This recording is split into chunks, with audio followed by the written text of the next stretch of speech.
And do not reflect those of the Evening Rush Network. Viewers' discretion is advised.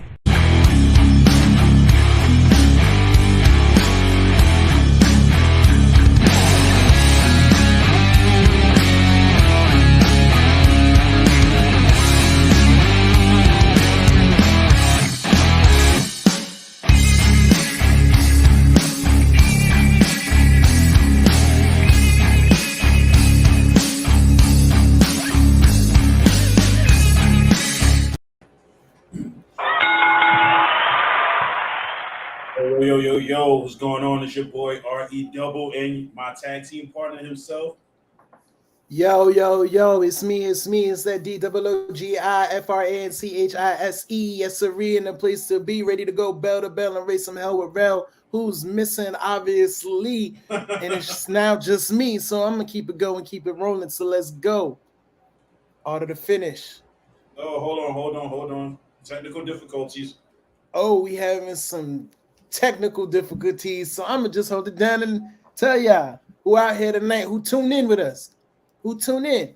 Every time I see a name pop up tonight, I'm about to do the Jabari tribe call. My fire. Ooh.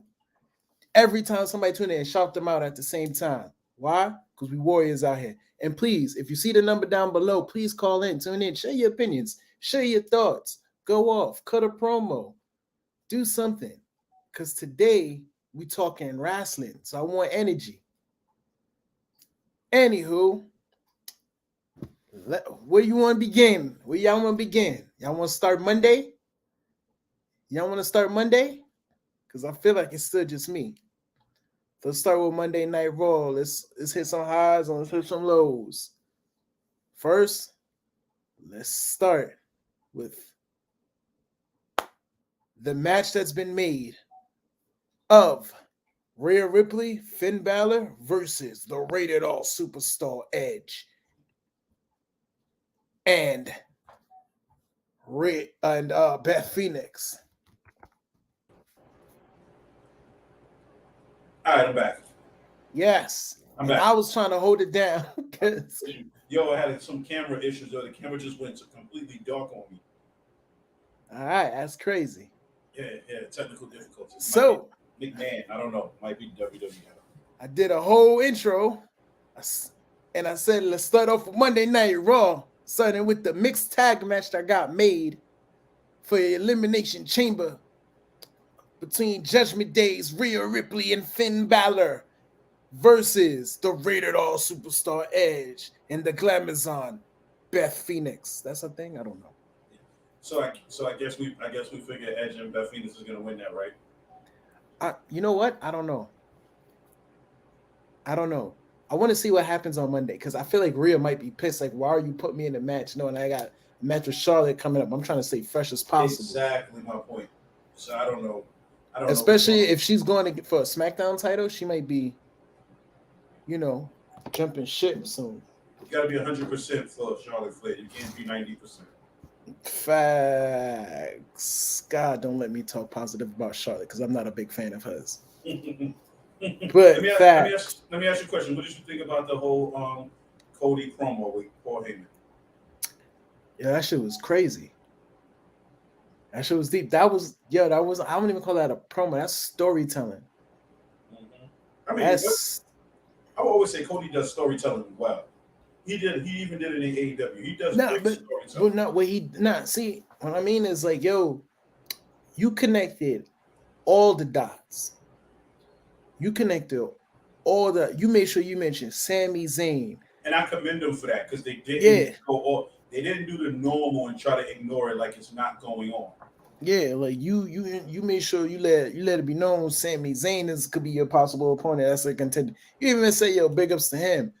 You moved over to Roman, but Heyman comes out and you was like, you know what? Before I even hit the Roman talk, I want to talk about you. First, let me give you your flowers, and then I'm gonna let you know I'm coming for your boy, baby.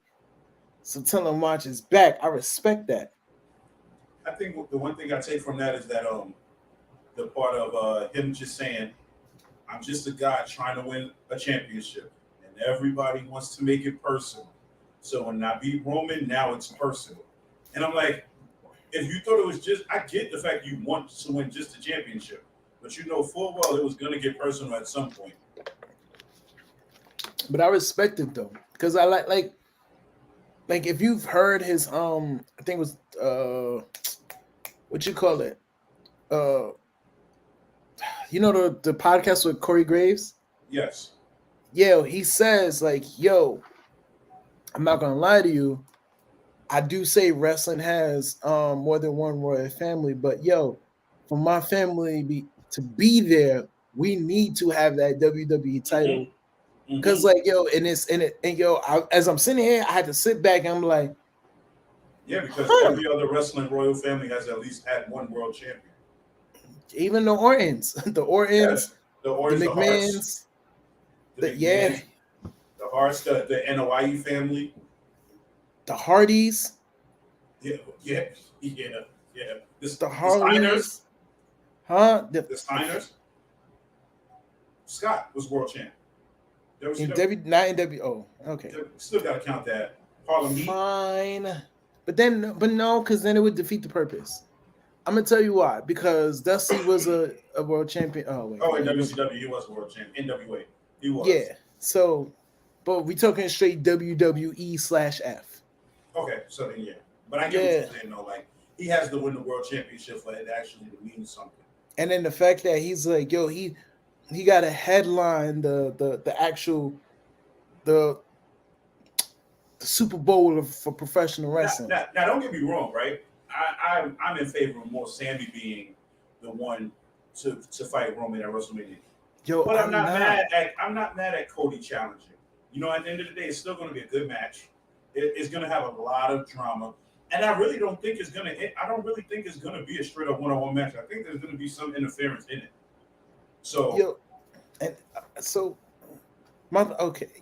yes.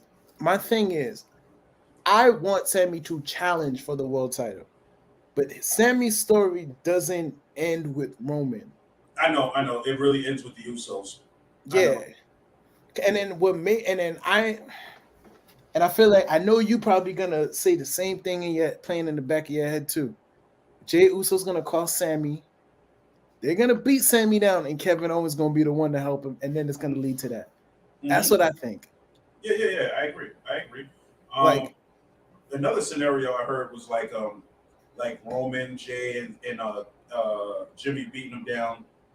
Kevin comes out, and then obviously it's not enough, and then Cody comes out, so that way it kind of evens up the odds, and then you get the babyface Cody, who goes after Roman. I mean, which then you get what I'm saying? Like it makes sense, but it connects the dots. That's what I'm saying, and I feel like in the McMahon regime, it wouldn't make this much sense. Yeah, because it would be Sammy getting the title shot, obviously, but then it would be like right after that, it's just like, okay, we're just gonna forget everything after that. Cody, like Sammy's never gonna touch Roman again, never go near Roman again.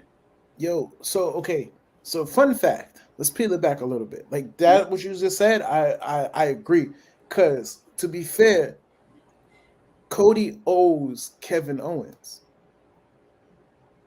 You know that, right?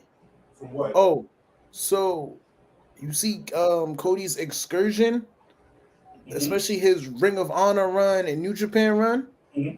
Yo, Kevin made them that call to the Young Bucks and was like, yo, take care of my guy. Mm-hmm. So, and then you got as soon as Cody left, he did a few indies, but he was immediately in Bullet Club and all that. And I still don't think he fit in Bullet Club though. Huh? Just because he was wearing suits, man. That made no sense. Like he was just like, to me, Bullet Club was like renegades, and he felt like he's like, you know how they be like, name what doesn't fit. Kenny, Omega, the Bucks, Marty Scurll, Hangman, his gear made him fit in the Bullet Club. Yeah, because he has the black gear with the leather jacket. With the flight jacket. I was like, yo, I bangs with that. That was. It had the Bullet Club logo on it, so yeah. Once you put a Bullet Club logo on anything, it makes it look. That's true. Already. But like, yo, that's another way in connecting dots. Like that's super storytelling. Cody's, and then that's the thing. Like he has to tell that story. Mm-hmm. He has to tell that story. And it sucks because you never got to see it play out at AEW because that whole storyline really started with Cody kind of like trying to take over Bullet Club, and Kenny wasn't having it. But then everything started moving so fast, and then the company got made, so it was just like we're all on the same page now. We have a common goal, so the storyline kind of got scrapped. Nah, and honestly, yo, some of the best being the elite. Oh wait, no, wait. Did you watch Being the Elite? Yeah, of course. Oh no, the storyline concludes. When did it? How did it end? So okay, it starts with first when Cody beats Omega at a Ring of Honor pay-per-view, right? But then it starts with everything between the golden lovers and the Young Bucks because they was feuding. I remember And then that. Cody, That match was awesome. Yo, and then Cody was trying to get in between because he had Hangman in his pocket. Oh, that's right. Because then didn't it do wasn't there a scene where like I think he hit Omega with the chair or something like that, or hit him with the crossroads? Yeah. So then I'm gonna tell you what happens. What makes it crazy was when Omega beat Okada for the title, Cody managed to weasel his way to turn their rematch into a triple threat. And got himself involved. I remember that. Yeah, and then they made it official, but then at that same time, they had to tally up and actually just like they hashed everything out. And then what made it even crazy was that's when they was doing that whole Bullet Club is fine. Yeah, but then hold on, that was a little bit no, Bullet Club is fine was before that. What happened is when Bullet Club split into Bullet Club being the Elite to the Bullet Club with Tama Tonga when they turned on him, right? Yeah, and then I remember was it Cutthroat era? Was it the Cutthroat era? No, it was before the Cutthroat era. Mm-hmm.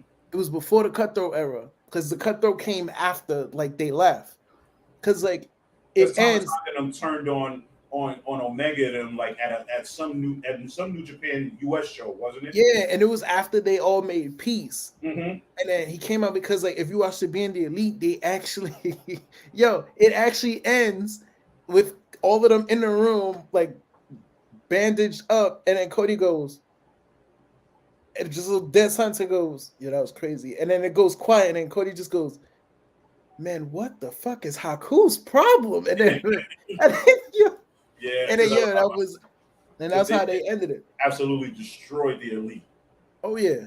Wasn't that almost like their way of kicking them out, right? Because that's when they were starting up AEW.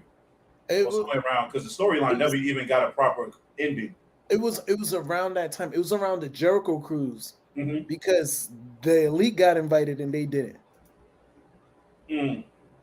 But yeah, let's keep up on that Monday Night Raw. Let's keep up. Elimination Chamber. How you feeling about some of these entrants? How you feeling? I like the way the Elimination Chamber shape it up. You can tell that Street Profits are going to break up soon. It's going to get to a point where Montez is going to get all of the Shawn Michaels rub, and Dawkins is going to get all of the Marty Jannetty. Although Dawkins is holding his own, you can tell when he can't win his match and then Montez wins his match, it's only a matter of time. Look at the opponent difference. No, I get what you're saying. Yeah, Elias was one and Damian Priest was the other. I get it. But suddenly going to come a point in jealousy. I'm going to say after WrestleMania, they'll split. I don't want to say split because I think they're still doing a draft. I think they're just going to move them away from each other. Yeah, but you know how they did Big E and the New Day? But do they move them away from each other with Dawkins beating them up at before? Because remember they did that with whole Miz and Morrison. Remember they split them and then Miz turned on them. But they can do without that. They did it for the New Day. That's the only one team I could ever remember that they split up without them actually splitting up. The Dudleys. In the first ever draft. Go Hill? Yeah, but he split them up. They split them up. They never attacked each other. Yeah, that Reverend Devon thing wasn't working though. Yeah, because they brought them right back together 3-4 months later. Yeah, but they did it without them attacking each other. They can do it because put Montez on whatever and put Dawkins with Dawkins can't hold his own. He just needs a more solid finish. What brand are they better fit? Is Dawkins better on Raw or SmackDown, or is Montez better on SmackDown or Raw? Okay, I'm gonna say I feel like Dawkins would be better on SmackDown, and Montez would be better on Raw Mm. because, like, I get it. Fox is super sportsy, Mm-hmm. which could be good for Dawkins, and USA is hella entertainment, which is what's good for Montez. Yeah. I mean, yeah. So because you're not gonna like a lot of non-talkers What up, and KD? over-the-top characters are on SmackDown, Mm-hmm. but most of the over-the-top characters are on Raw. Yeah. Yeah. It's the gimmicky ones. Yeah, Montez kind of falls into that. Mark, what up, Mark? Montez kind of falls into the middle of both though, because he can have that sports entertainment element, but then that beautiful ass frog splash, man, and no, his I get it. athleticism. His like, yo, he literally made the 5-star frog splash hot again. That's Yes, like exactly what yes, it was. yes. Mm-hmm. What, But how do you compare? Do you compare Montez to Kofi Kingston back in 2008? no, If you can compare Montez to anybody, who would it be? mm, that's a good question. Let me get all right. Hot take right here. It's out of, and not just because of the frog splash. Mm-hmm. He could be a. He's a mix of a lot of characters for me. Okay, um, a little Flash Funk, Mm-hmm. a little Guerrero, Mm-hmm. and a little Van Dam, with also some Jerry Lynn. And it's all wrapped into Montez Ford. Yeah, and the thing is, like, he's entertaining, but I've never like he cuts promos, but I've never seen him cut the promo. You know Yeah, what I I get what you're mean? saying. Like I get what you're saying. Like he has to have that defining promo. Not even like he's good hyping up what they doing tonight. You know what I mean? Okay, so let me ask you another question: Is he better off staying as a face, or is he better? Or would you think he'd be better as a heel? Honestly, it don't matter.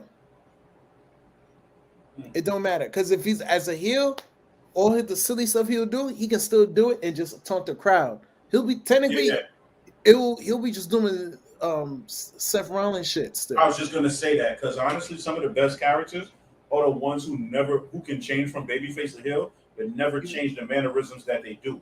And that's the thing. He would be just doing Seth Rollins shit. And then like if he stays as a baby face, he's good. All I would say is like, yo, he needs another finisher. Yeah, He yeah. needs He another needs like like a not I wouldn't say a stomp like a Seth Rollins stomp, but something similar to that.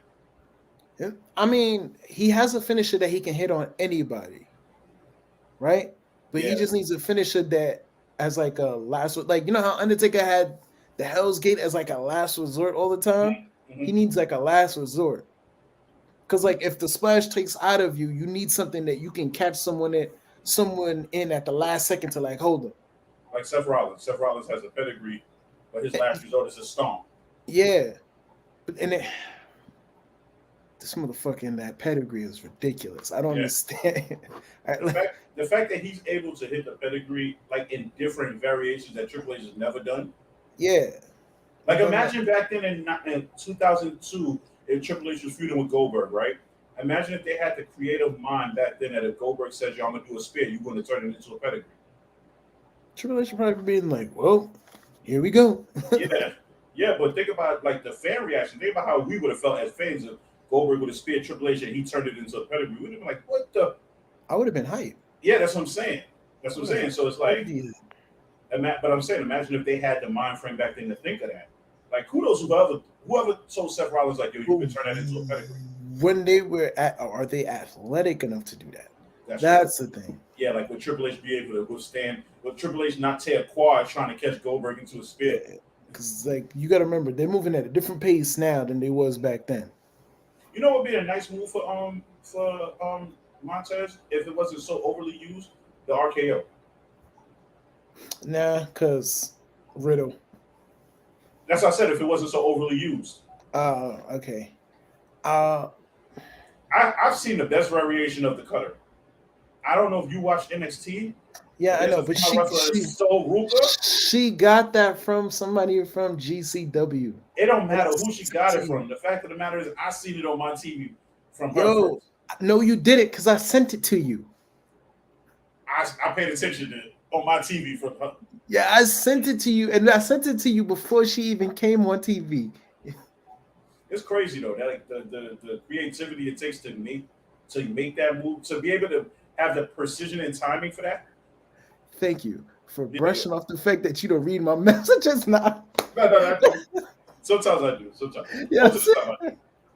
Hey, babe. Most of the times I do. Most of the time. Nah, but yeah, yeah. Like, what would be a dope move for Montez Ford? That is a good question. Let's get What about an unprettier? Oh, what about an unprettier? nah. What about the vertebraker? No, No, because he won't be able to hit that on everybody. I ain't gonna front. When I was younger, seeing the vertebraker was a hype. That move had me hype. Yeah. Was Yeah. it Maybe you know what's crazy? Although it's overly used, if he could pull it off, I say a spear. Everybody else do it. Yeah, nah. Why don't he just use a KOD? All right, I would understand if he did that. That would be fire. Yeah, would anybody be mad if Bianca did a frog splash? No, because everybody be like, yeah, that's hot. Yeah, that's what I'm saying. Like, imagine if he had the strength to hit people with KODs.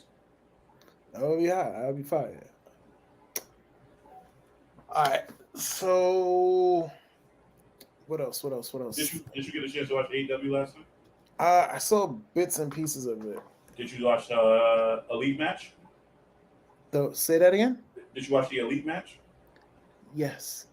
AR Fox is a gem to professional wrestling. I just want to say that out loud. AR Fox is a freak. The fact that he is just now getting on TV, when I remember watching the dude wrestle in like 2012, this guy's a gem. He's like AEW's version of Ricochet. I'm gonna say it now, but fuck Logan Paul for this. Montez Ford will be cool doing the buckshot lariat. I had a funny feeling you was going in. Like shit. I ain't gonna front though. Logan Paul kind of makes that shit look effortlessly though. All right. Actually, Logan Paul. Montez Ford could do the Death Rider. Because he can always hit. But he has to do the Death Rider. He can't do the. It has to be the Death Rider. Like he has to lift you. Yeah, that's fine. But shit, what was we just talking about? What about a DDT? Just like a straight up DDT, like an even flow. Everybody does even flow DDT. Nah, no, not everybody does even flow. Oh, he has to do the Dream DT. Oh, the Tommy Dreamer one? No, the Velveteen Dreams DDT. Oh. Talk about another waste of talent. Let's. You know what? We'll save that for the second half when we talk about best rookie years. Yeah, but actually that DDT is fire though. Yes. Yeah, that was. I was like, yo, that's a finisher. What else happened on Raw? Brock Lesnar. I don't care about that. No, I know there's gonna be some faulty finish where they're gonna end up fighting at WrestleMania. Is not gonna be a clean finish. And then we'll talk about how you feel about the promo. Thought it was funny. Who said, I lay down with my wife, and after 4 or 5 hours, which you all know what he meant by that, all I could think about is Bobby Lashley. I love this. Sable might just be old and washed up now. That's probably why. That's moving on. Remember, Bobby looks the same as he looked in 2008. Black on crack. I can't say the same about Sable. That's fair. That is fair. They need to have a Hell in a Cell match or something. Their match has to end with like a last man standing or a gimmick match. Whatever way it ends is going to end with the Hurt Business getting back together. They're going to put the beats on Brock Lesnar. I'm with it. They already got Shelton and Cedric winning matches again. So that's a start. I'm with it. Okay. The cage match. Oh, and then we go to let's finish that up and then go to AEW. because I definitely want to talk about that MJF promo. The one we talked about Liv Morgan. Yeah.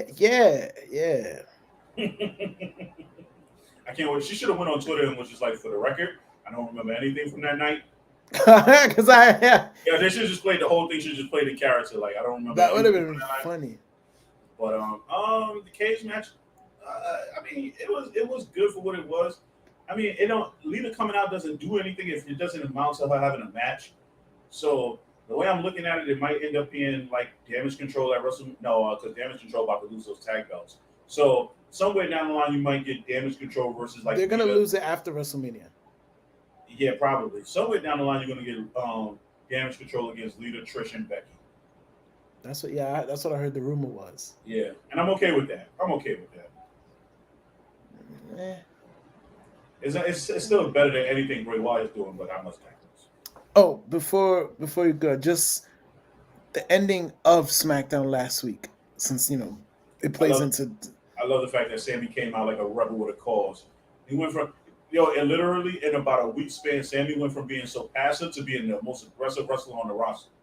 That's funny. He still got jumped though, but still he was more aggressive than I ever saw.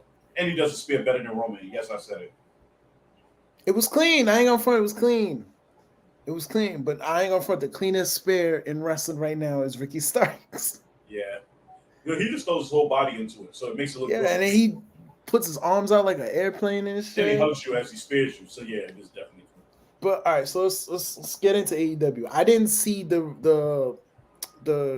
I will say this: top to bottom, was the best show in terms of wrestling.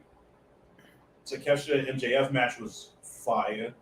I the didn't women's see that. match was, but it's the women's match, so I'm not. It is what it is. AR Fox in an elite match was great. I saw some of that. That was fire. Danielson versus Roosh. I saw some of that. Roosh, if they don't push Roosh as one of their top heels, I don't know what they're doing. Yeah, Roosh is a force. Yeah, like Roosh came in and made you forget all about Andrade. Fair. There you go. It is. It's exactly. really fair. Exactly. No, tell me about exactly. CK Top Flight is awesome. Top Flight will be tag team champions before this year is up. They should be. They should be the ones, especially with the guns now. Yeah, they should be the ones. Supposedly, that's FTL coming back to take the belts. I don't know, man. All right, so talk to me about the because I didn't see it. Ricky Starks going through the gauntlet. It was horrible. He won one match in like 2 minutes, won the next match in about two seconds, and then never even got. Okay, so I was listening to a wrestling podcast today, right? And it makes sense, right? I want to give credit to Wrestling Inc. podcast. Why is Ricky Starks going through a gauntlet to fight Jericho when he already beat Jericho?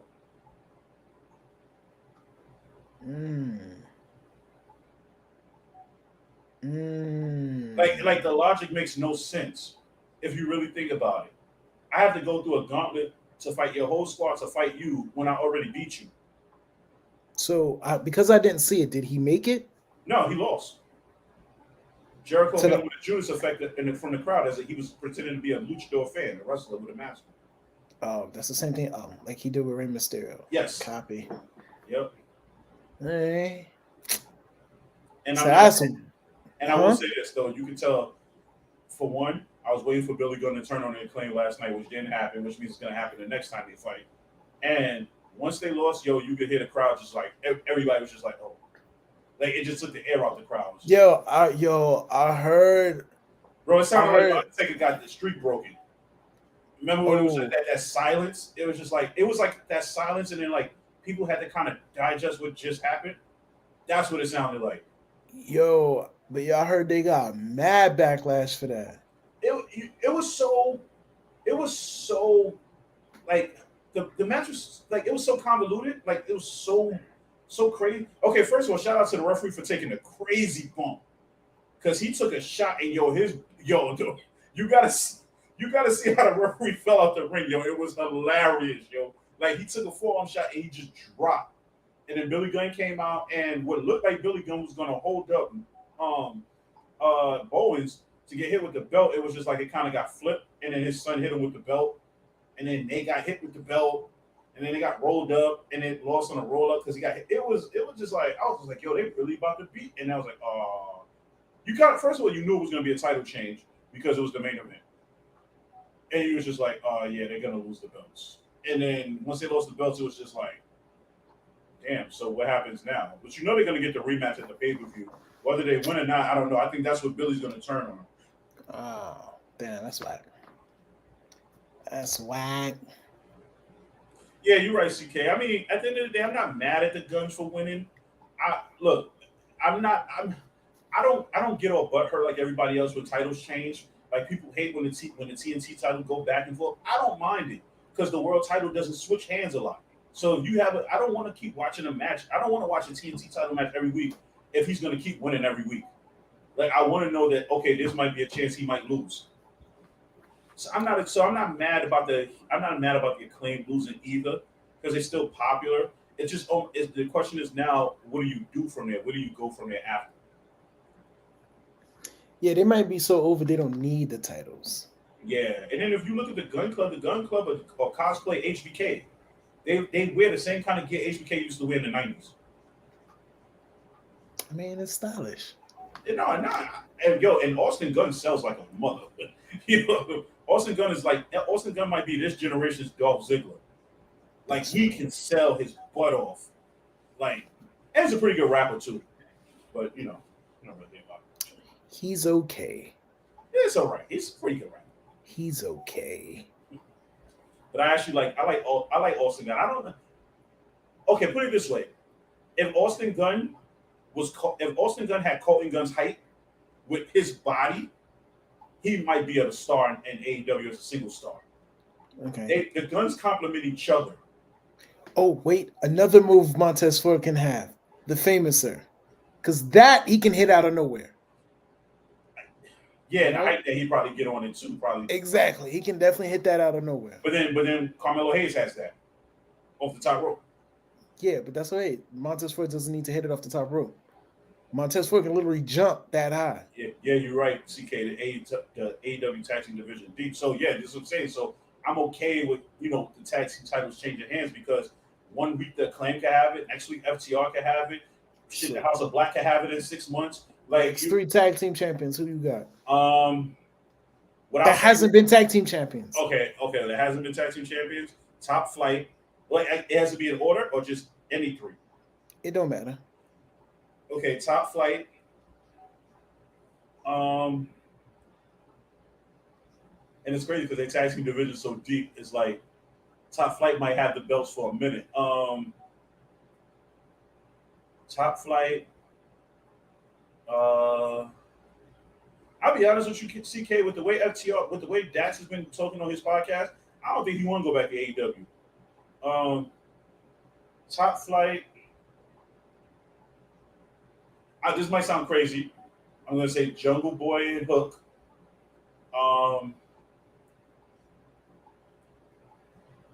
And it might be a tag team that might not even be there yet. Okay.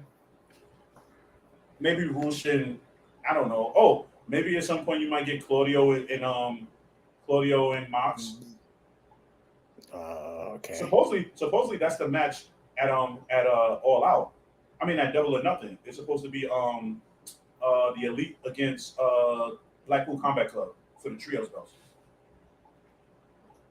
Oh, if that's the thing, I'm gonna see that. My only problem is that it'll be Willa Yuta that gets pinned. So. So let me ask you a question before we go to break, and then we get to this rookies thing. Who's Adam Cole's first opponent back? Well, it ain't gonna be MJF. That's not till summer or after summer. So that might be September's pay-per-view. Yeah, MJF's first opponent back. No, Adam Cole's. Adam Cole's. Hard to say, right? Yeah. Not a lot of honestly, there's no legit standouts. Yeah, exactly. But then you know how AEW is, they'll start to build a hill up over the next couple of weeks and you'll wonder why. And then you're like, oh, that's why he's Adam Cole's first opponent. If they wanted to be Samoa Joe again. Or Darby, just as throw somebody out there because it could be a tournament for a title shot at MJF. Yeah, but if Adam Cole's a face, you probably want him against other heels. You don't probably want to put him against faces. Yeah, say that. Say the same thing to CM Oh, Punk. Private Party. Yeah, it's possible. Private Party too. I don't never count Private Party out when it comes to winning the tag team belts either. You could tell that to CM Punk when he showed up. Just go after Josh Alexander and just reform the North. I'd be okay with that too. I would say the Briscoes. I would say the Briscoes if Jay was still alive, because I could see a crossover, but because I still don't even know what Mark's going to do with the tag team belts. Ooh, Shane Taylor Productions. He's probably gonna CK. I'm probably gonna say he's probably gonna ask for a title shot at the pay-per-view in March. He'll probably end up fighting Claudio for the title, for the Ring of Honor title. That's my guess. But yo, we have a half an hour. Okay, we're gonna take a quick break. When we come back for the break, we're gonna talk about rookies, first year wrestlers. We had the best rookie year. Yeah, so if you want to get a podcast on the Evening Rush Network, you don't know how. This is how you do it. Hey, what's up, you guys? It's your girl, Chrissy, here to let you know that the Evening Rush Network now has an app. Yes, an app, you guys. So you can stay connected on the go and watch all your favorite podcast shows. You can download the app at Google Play Store or Apple iTunes. So spread the word. Tell a friend to tell a friend. Also, if you're looking to start a podcast and really don't know how, well, hit us up at the Evening Rush Network at gmail.com and inquire about time slots, pricings, and everything you may need to get started. We got you. Join the winning team, the Evening Rush Network. And also, download that app. What are you waiting for? Get to it. Now, here are our sponsors. Yo, everybody, welcome back. Welcome back. It's Rellz and Doogie franchise, Order to Finish Wrestling podcast. What's the topic for tonight? Yo, which wrestlers do you think had some of the greatest rookie years? Which wrestlers had some of the best rookie years? Yeah, I'm sorry, because our topic was supposed to be our own. Who's going to book our own WrestleMania, and then we kind of got together early and kind of switched it up a little bit. At the Order to Finish Wrestling podcast, that's what happens here. We always start with one thing and end up somewhere totally different. So yeah, we like Roddy Piper. We're going to end up booking our own WrestleMania as we get a little closer to it. But yeah, so who had the best first rookie year? So since it was the topic that you had, you go first. Best rookie year. I would say in WWE, one of the greatest rookie years, I will give it to AJ Styles. Because dude showed up, and was it by September he was champion? He wasn't even supposed to be even in the title picture. Yeah, so like he showed up, he legit showed up in January of 2016, and by September of 2016 he was the WWE champion.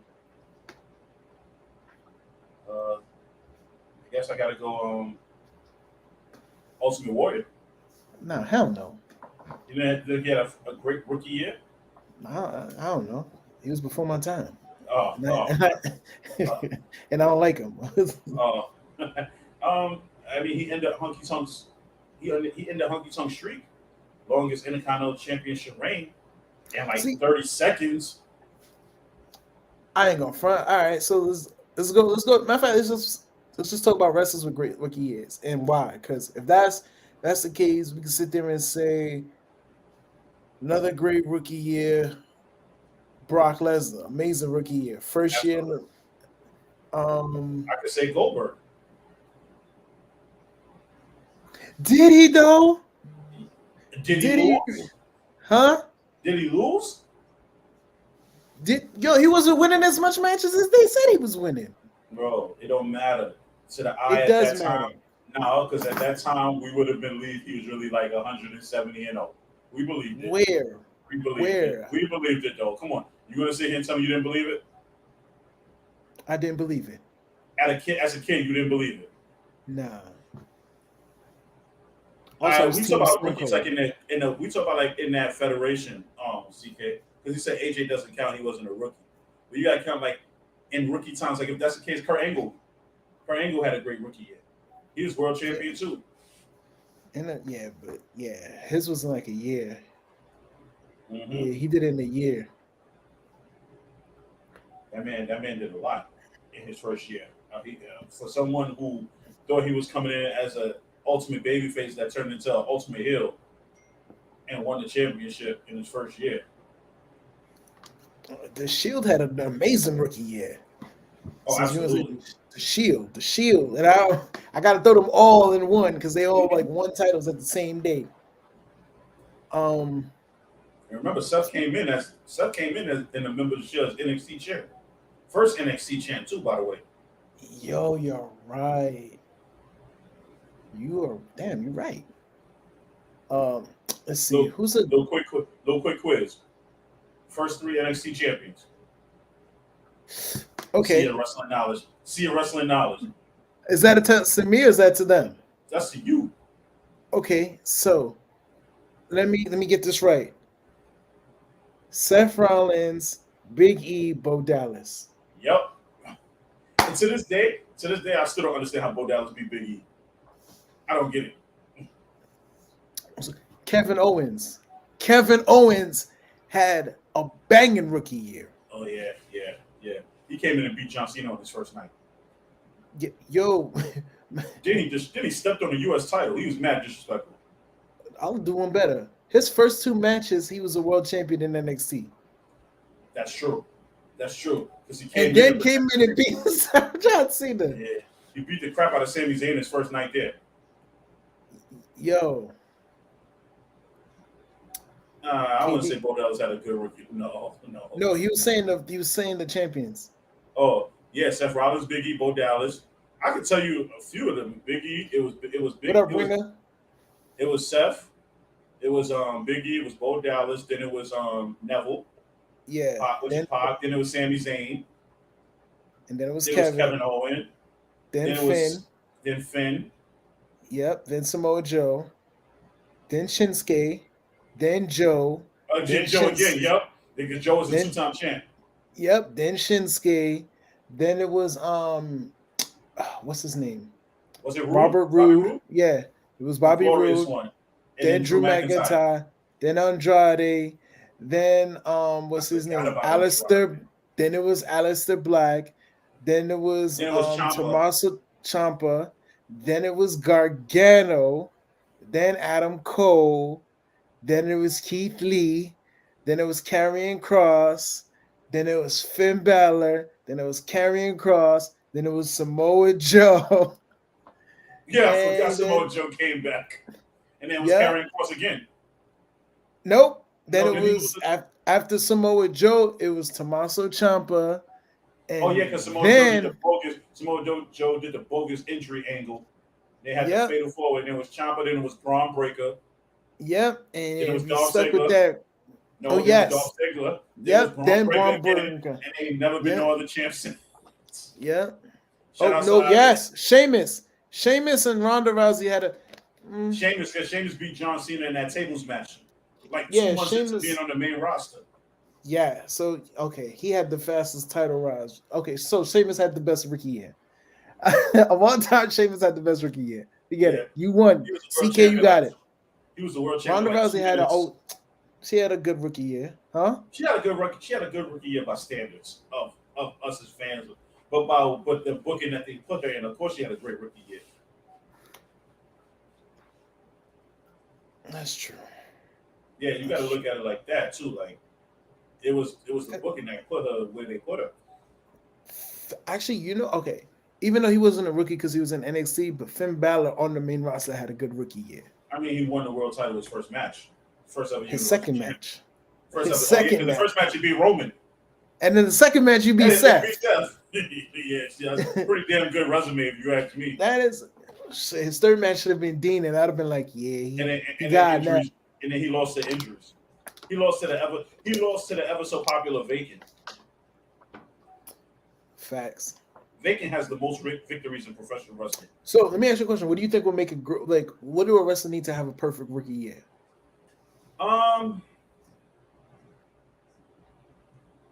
That's a good question. Because to me, you would have. I like rookies if you build them up, let them start getting wins and more wins, and people start taking notice. Like almost sort of like how they did Goldberg. Oh They had my Goldberg. God. No, I'm only bringing Goldberg up because of the way they built him up. He would beat low-level guys. Then they pushed him to the U.S. title. He won the U.S. title. Waited a couple more months, and then he won the world title. That's how I would build somebody up. I don't like that Okay. whole like you bring him in, and then, like Charlotte, you bring her in on her first night, she wins the title back. I don't like that. Like even Paige. Paige first night on Raw won the women's championship. So do you think? Okay, so Undertaker had a great rookie year too. yeah, but you know, He beat Hogan. okay, yeah, Like, he had but a Undertaker successful had year. great matches. He had great matches. I don't think He had a- Goldberg had. Nah, I don't think so either. Undertaker had a full Goldberg, circle moment. He literally went from one Survivor Series to the next and became world champion. which is dope, because like yo, I'm gonna be honest, like yo, most of these rookie years, like I don't, and I hate Goldberg, but I hate the way he was built up. Oh, you know the great rookie year, Yokozuna.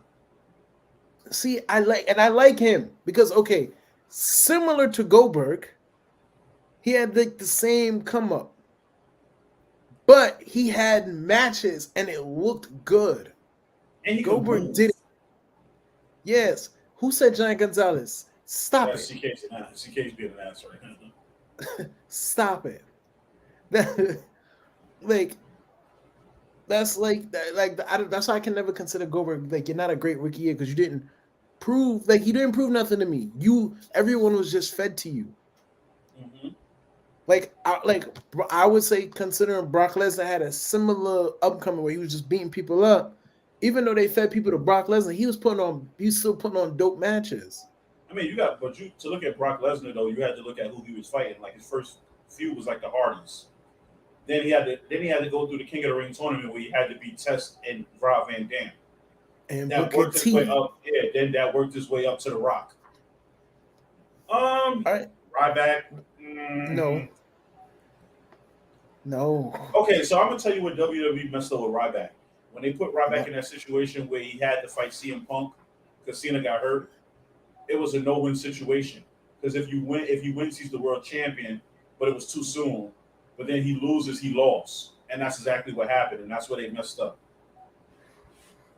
And they couldn't recover from that. And then everything was build you up to be a big monster to lose to John Cena.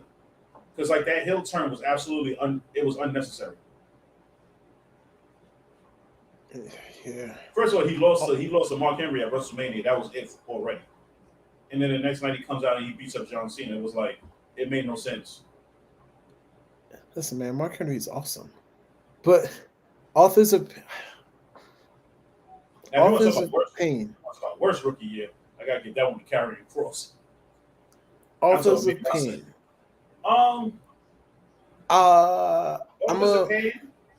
It's a half and half. Undisputed Era had a great rookie year too. As a tag team, I would give Authors of Pain. Mm-hmm. I would like compared to Undisputed Era, I would have like, yeah, you kind of knocked down Authors of Pain on that one. Yeah, but but Authors of Pain losing to Sanity was a head scratcher to me. That was stupid. But I'm gonna tell you what saved Authors of Pain a little bit in this.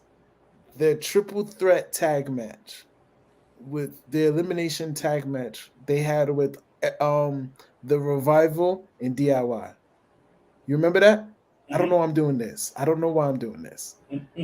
But it was like that was one of my favorite tag matches because of the fact that they was hitting each other's finishes. Yeah.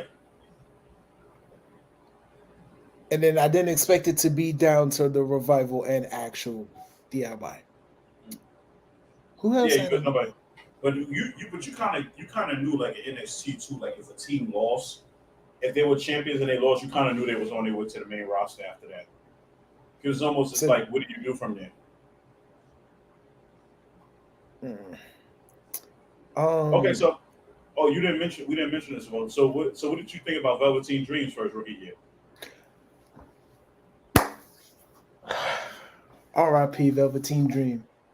You will still forever be one of my favorite wrestlers in that black and gold era. Because, Joe right now is in the chats. When I tell you I was a Velveteen Dream fan, I wouldn't buy none of his shirts or dress like that dude, but I will always be. But I will tell you right now, I will always be like, just to annoy people. I just go, the Velveteen Dream, because I was a fan.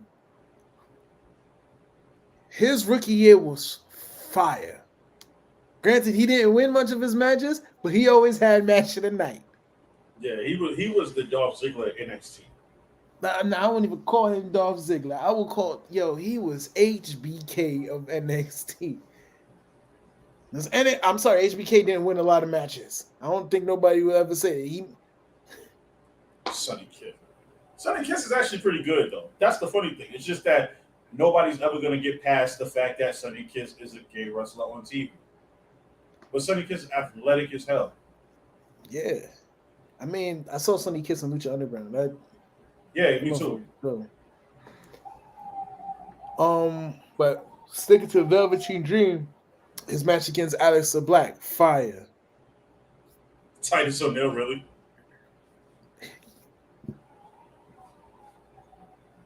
Enzo? Yeah, I will give Enzo a good rookie year. I ain't gonna lie to you. I'll give him a good solid, but his rookie year was a solid 2 years. Like his rookie year plays into 2 years. I remember that whole thing with the Vaudevillains. His head got thrown into the. Yeah, because Enzo was 2 over. I will give you credit. Who's Arf? Oh, that's a joke. Okay. I'm not gonna front. I wouldn't mind seeing Enzo and Cass in AEW as a tag team. I wouldn't mind either, because I want Enzo to have a promo on MJF. See, because I'm gonna sit. Yo, hold on. The lines might start ringing if I say this, so I'm gonna say this anyway. MJF cannot hold Enzo in a promo off. He couldn't hold. He couldn't hold this guy. Damn, Ricky Starks. Ricky Starks came him up in a promo.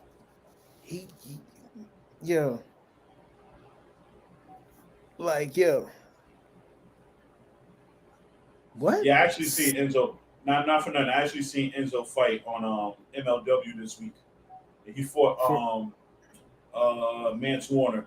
Yo, he literally got knocked out in like 2 seconds. Like he ran to and got punched in the face and got pinned. That's all right. I don't want to see Enzo wrestle. I just want to hear him talk. I'm sorry, but he'd be a great manager for somebody who needs a. He'd be a great manager for somebody who needs a mouthpiece. On AEW, Keith Lee. I'm talking about more like a heel though. You turn Keith Lee heel. Like not for nothing. Enzo would probably be a great manager for Morrissey. Yeah. He do all the talking and let Morrissey do all the work.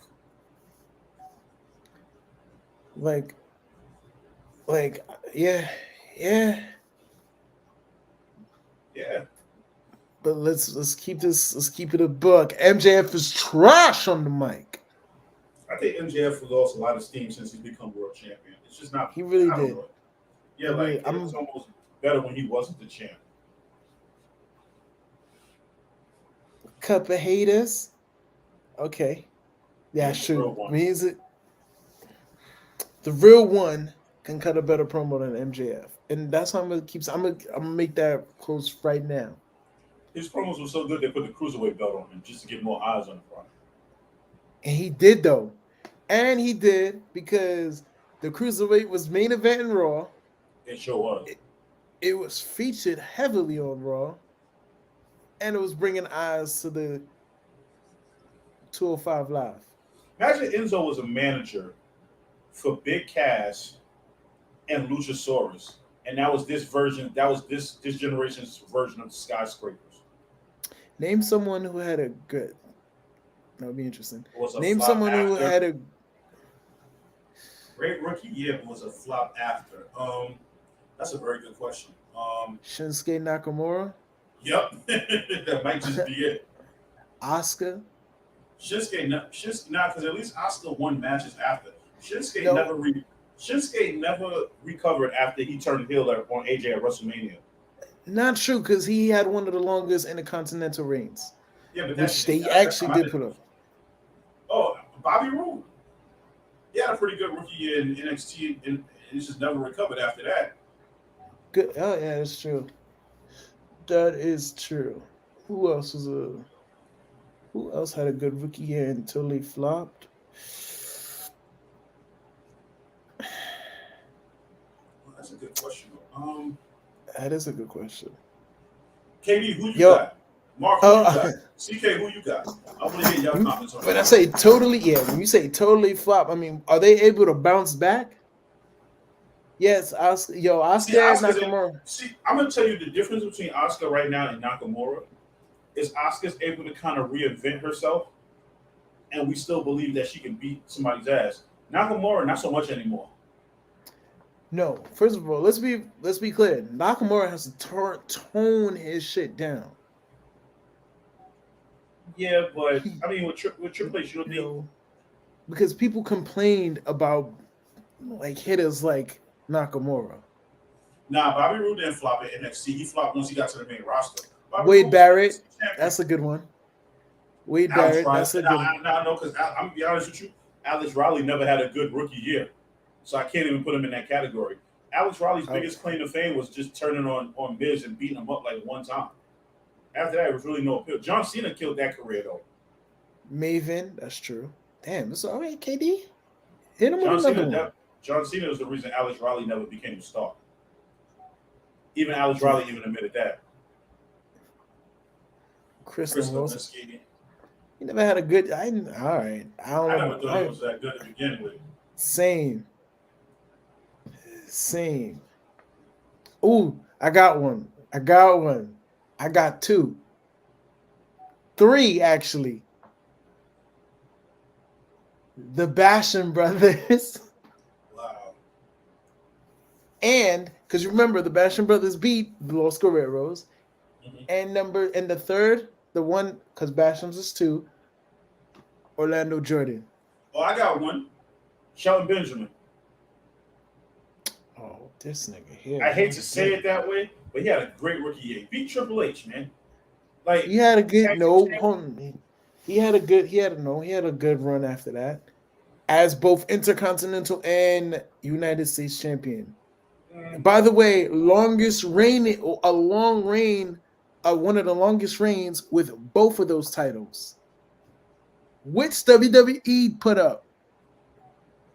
I'm gonna tell you who had a good rookie year, kind of flopped, and you might not agree with it, but Carlito never really did much of anything. Oh, Chris Masters. Because once the master lock got broken, it was over. His career was pretty much over after that. Yeah, Bobby Lashley did that to him though. Yeah, now he stole the move. Damien Sandow. No, I can't say because Damien Sandow, because you can't say we talking about like within a year. Damien Sandow had a pretty good couple of years. And then, his career took off when he became the Miz stunt double. And then once he went on his own and became a babyface, it didn't work out anymore. They remember they tried that whole like fake Mega Powers thing with him and Curtis Axel.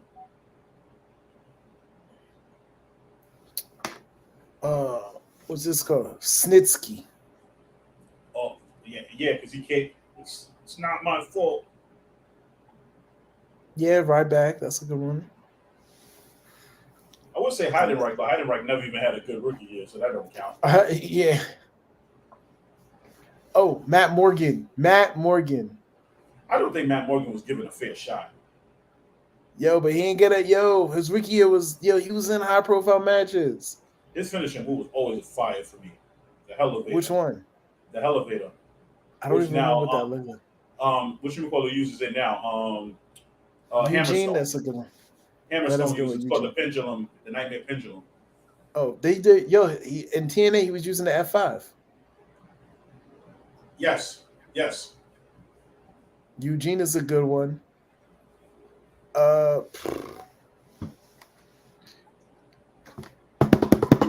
Eugene was a really good one because of the way they tried. Perry Saturn. Oh. Dean Malenko. Yeah, him too. To be fair, Perry Saturn had one of my favorite feuds of all time, and that was with Chris Jericho. Oh yeah, one of my favorite feuds too. It was with his own partner, Cronus. Sin Cara never had a good rookie year. I forgot about Sin. Which one? Sin Cara Negro or the other one? Sin Cara's rookie year was botched from the minute he messed up on his entrance. When he stumbled across the top rope in his first match, he tripped over the top rope. Yeah. Then he broke his finger in the match and said he couldn't wrestle no more. Yeah. Speaking of broken fingers. Oh yeah, I know. I've seen it. Yeah, I've seen it.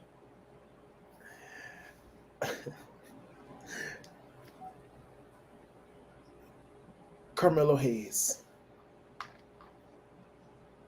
Yeah. I hate to say it, not too many people, bro. I'm breaking too. We might feel like was still a damn good first rookie year. Name some women that had great rookie years. Beth Phoenix. Yeah, Charlotte Flair. Forcefully. Paige.